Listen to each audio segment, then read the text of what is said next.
Every morning, you reach for a faucet without thinking. Clean water pours out instantly, silently, endlessly. But for most of human history, that simple act would have been unimaginable. Water was not a convenience. It was a burden, a journey, a daily gamble between survival and sickness. This is the story of life before running water, and how humanity lived when every drop had to be earned. For over 99% of human existence, running water did not exist inside the home. There were no sinks, no showers, no toilets that flushed waste away. Water defined where people lived, how cities formed, and how long lives lasted. Rivers, springs, and wells were lifelines, but they were also limits. The distance between water and shelter shaped civilizations long before kings, empires, or machines. Early humans followed water as nomads, settling only where nature allowed access. As villages grew into cities, the challenge intensified.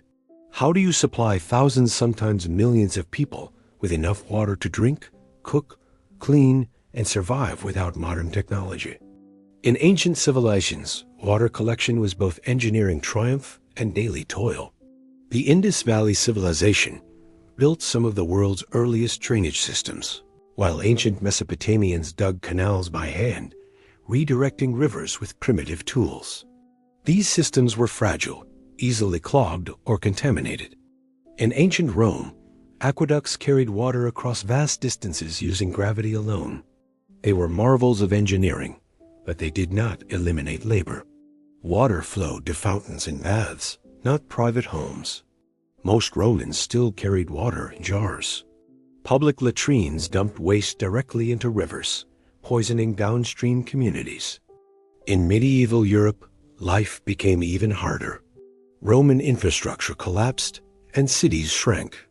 Water came from communal wells or nearby rivers, often the same rivers used for washing clothes, tanning hides, and dumping waste. Disease spread invisibly through contaminated water. Cholera, dysentery, and typhoid shaped entire centuries. Water collection was relentless work. Women and children bore most of the burden, walking miles each day with heavy buckets. A single household might require dozens of trips daily just to survive. Bathing was rare, laundry exhausting, and cleanliness a luxury. In rural life, water dictated the rhythm of the day. Wells froze in winter, rivers flooded in spring. Droughts meant starvation.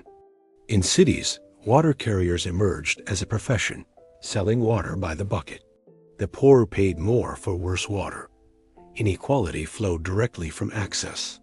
By the early modern period, hand pumps and wooden pipes appeared, but they leaked constantly. Indoor plumbing was reserved for palaces and elites. Even in the 1800s, most urban homes had no running water. Chamber pots were emptied into streets. Sewage soaked into the ground beneath homes. The Industrial Revolution intensified the crisis. Cities exploded in size, but water systems did not keep pace. Factories polluted rivers faster than communities could adapt. It took devastating epidemics, millions dead, for governments to realize water was not just an individual concern, but a public responsibility. Gradually, iron pipes replaced wood. Filtration systems emerged. Engineers separated drinking water from waste for the first time. The tap became a symbol not of luxury, but of survival. Running water transformed humanity more than almost any invention. It doubled life expectancy. It freed millions of hours of labor, especially for women. It reshaped architecture, allowing cities to rise vertically. It redefined privacy, hygiene, and comfort. But it also created distance. Modern societies forgot what water once cost. The labor disappeared. The struggle became invisible. Today, billions still live without reliable running water, repeating the same daily rituals humanity thought it had left behind. Every time water flows effortlessly into your home, you are witnessing the end of a struggle older than civilization itself. Behind that sound is the echo of footsteps walking to wells, hands blistered from carrying buckets, and lives shaped by scarcity. Running water did not just change how we live. It changed who we are. And remembering life before reminds us that progress is fragile and never guaranteed. The story does not truly end when the tap turns on. Running water feels permanent because it is quiet. Pipes are buried. Treatment plants sit far from daily life. The system only announces itself when it fails, when a boil notice appears, when a city floods, when a river runs dry. For most people alive today, water has never demanded attention, and that may be its most dangerous illusion. Modern water systems are among the most complex machines humanity has ever built.